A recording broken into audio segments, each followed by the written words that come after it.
Yo le recuerdo a la gente que desde 2014 el Donbass y el Donetsk estaban siendo bombardeados por Ucrania y han pasado navidades sufriendo bombardeos y sufriendo cortes de luz. Ahora la está sufriendo toda Ucrania. Es triste llegar a una guerra, pero tampoco le han dejado mucha mayor opinión. Y en cuanto a la resistencia de Ucrania, a ver, Ucrania está resistiendo porque allí se le ha enviado todo lo que había por enviar en los países europeos. Se le ha enviado todo el dinero, que a nosotros se nos dice que no hay dinero con Rusia, cuando los planes que hay para Rusia es desmantelar y desmembrar Rusia. Europa va mal porque se han tomado unas decisiones de ponerle unas sanciones a Rusia que no están sancionando a Rusia, pero están sancionando a las poblaciones europeas. No, la culpa, Putin no le ha puesto a usted, señora, ninguna sanción. Si usted la luz la paga más cara, no la paga más cara por culpa de Putin, porque antes de la guerra ya la pagaba más cara. Si a usted los alimentos le cuestan más caros, no es por culpa de Putin, es por unos gobiernos europeos que son un desastre, empezando por ahí. Porque ahora estamos comprando gas licuado a Estados Unidos que nos cuesta el triple que costaba comprárselo a Rusia, y por eso son más caros. Porque el problema no es Putin, el problema es el pueblo ruso que está harto de determinadas cosas que le hacen desde Europa Occidental y desde Estados Unidos. Ese es el problema, no es el problema Putin. This is my first video update from Nicosia, Cyprus on this Monday morning. Let's talk about what is going on in the world today. We have the official resignation of the German Defense Minister, Christine Lambrecht. It is now official. She has resigned as Defense Minister of Germany. Olaf Schultz, the Chancellor of Germany, did not want to see her go. She praised Christine Lambrecht for a job well done. And according to Bild, I believe Bild is reporting that Olaf Schultz is actually having a hard time finding a replacement for the outgoing Lambrecht. And I've got a suggestion for Schultz. He could hire Ursula van der Crazy. Bild is saying that the situation is very complicated because Schultz promised that his cabinet would be gender diverse, 50% male, 50% female, or something like that. So he's looking for a female defense minister, Ursula. She's already done the job. She was one time defense minister of Germany. She can double up as European Commissioner / defense minister of Germany. She was such a good defense minister for Germany that she actually had the German military fighting with broomsticks. That's pretty impressive to get your military to fight with broomsticks. You know, it means that when they get real weapons, they're going to be even more effective. So anyway, that is Schultz's predicament now, is to find another German defense minister. Find someone that hates Russia and that wants to give Zelensky more money and more weapons, and you're all set. So that is the official news coming out of Germany. Let's now talk about some statements from Stoltenberg, the NATO security chief. Jens Stoltenberg, he said that Ukraine would receive more heavy warfare equipment from the West in the near future. He said that we, and this is a quote, "we are in a crucial phase of the war." This is what he told German publication Handelsblatt, by the way, on Sunday. So he said, we are at a crucial phase of the war. He said that we, as NATO, we are experiencing heavy fighting, and it is therefore important that we equip Ukraine with weapons it needs to be able to win. We are experiencing, we are in a crucial phase of the war. We, NATO, we are experiencing heavy fighting. We need to equip Ukraine with more heavy weapons. What else did Stoltenberg say? He said the recent pledges for heavy warfare equipment are important, and I expect more in the near future. There is going to be a meeting of the US-led Defense Contact Group this Friday at Ramstein Air Base in Germany. There's about like 40, 50 countries, the collective West.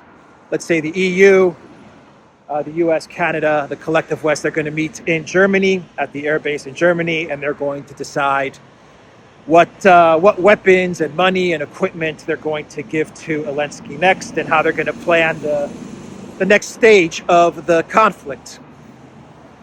Everyone seems to be planning for the next phase of the war in Ukraine once Soledar, Bakhmut, and the defense line of Ukraine collapses in the Donbass. It seems like this is where we are. The planning for NATO is being prepared. I'm sure it has been prepared already, but they're now going to start putting everything into motion, and they're going to start allocating whatever weapons and tanks and leopards and whatever they need to get to Ukraine, whatever the EU countries have to give to Ukraine. So interesting statements from Stoltenberg. A lot of we's in there, but NATO's not a party to the war. They're not a party. It's we, but they're not a party to the war. Interesting statements from Stoltenberg. Putin, he assessed the situation with regards to the conflict in Ukraine, and he was speaking to, I believe it was to Russia 1 on Sunday, and Putin said that there are positive dynamics in Moscow's military operation in Ukraine. He said during this interview that the dynamics are positive. Everything is developing within the framework of the defense ministries and the Joint Chiefs of Staff's plan. And he expressed hope that, and I quote, "our fighters will further please us with their results." That is what Putin said during his interview with the Russian media channel Russia 1. The Russian Ministry of Defense, let me sit down here actually. The Russian Ministry of Defense, they gave an assessment with regards to the big missile strike that occurred on Saturday over the weekend.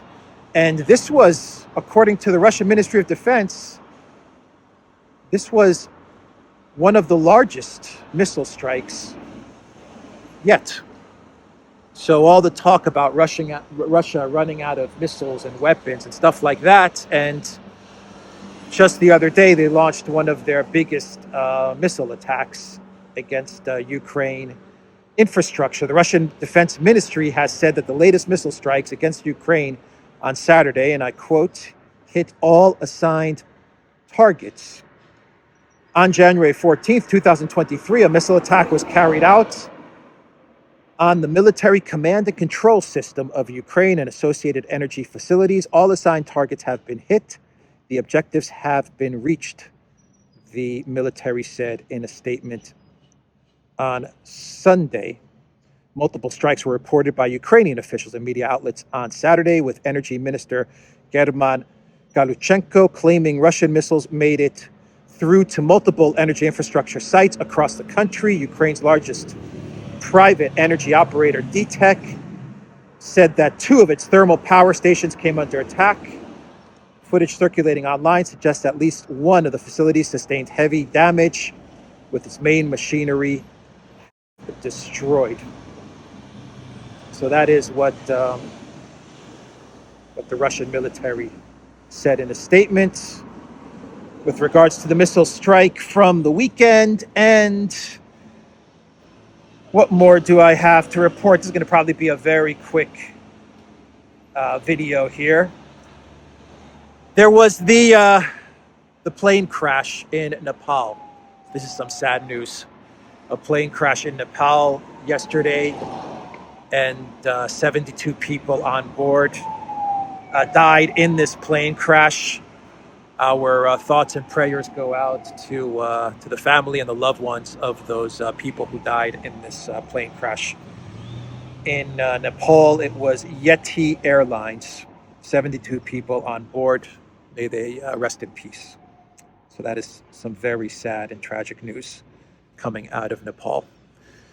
And let's see, we have, to shift gears, we have a statement from the Russian Deputy Prime Minister, Alexander Novak, and he talked a bit about the state of the Russian economy and the energy, gas, oil sector for 2022. And this is proof of the fact that sanctions are absolutely working against Russia. And a 10th sanctions package from the EU is a must, because when I read you Novak's assessment of the Russian economy and the energy sector, you're going to understand that Russia's economy is absolutely in tatters. In tatters, I tell you. This is what Russian Deputy Prime Minister Alexander Novak stated. He said that the Russian budget revenues from the oil and gas industry grew by 28% in 2022.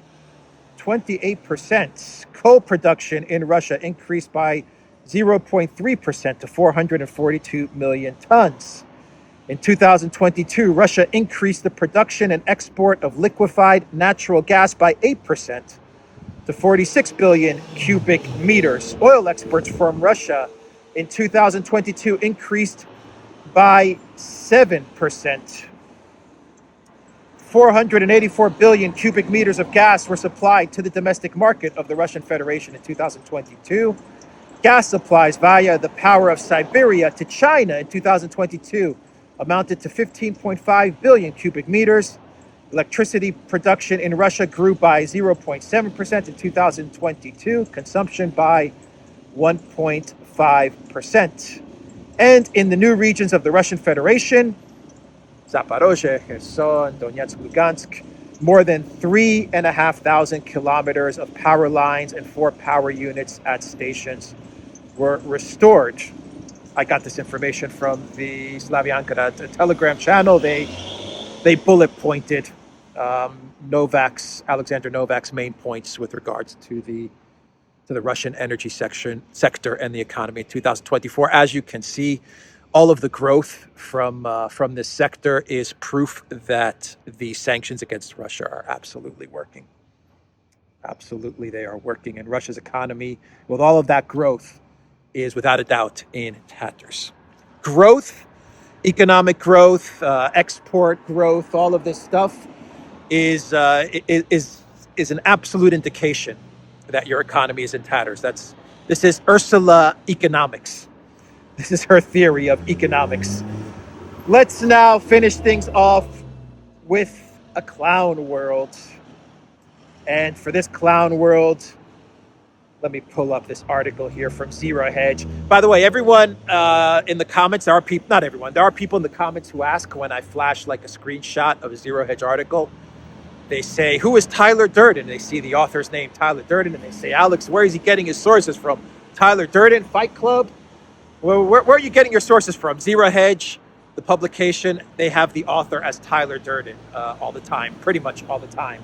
So that's just some info. Zero Hedge, great publication. They put out a lot of great news, but the author is always Tyler Durden for the most part, unless they're sourcing it from another site and they're running it from another author and they're republishing it. So that's why the author says Tyler Durden for Zero Hedge.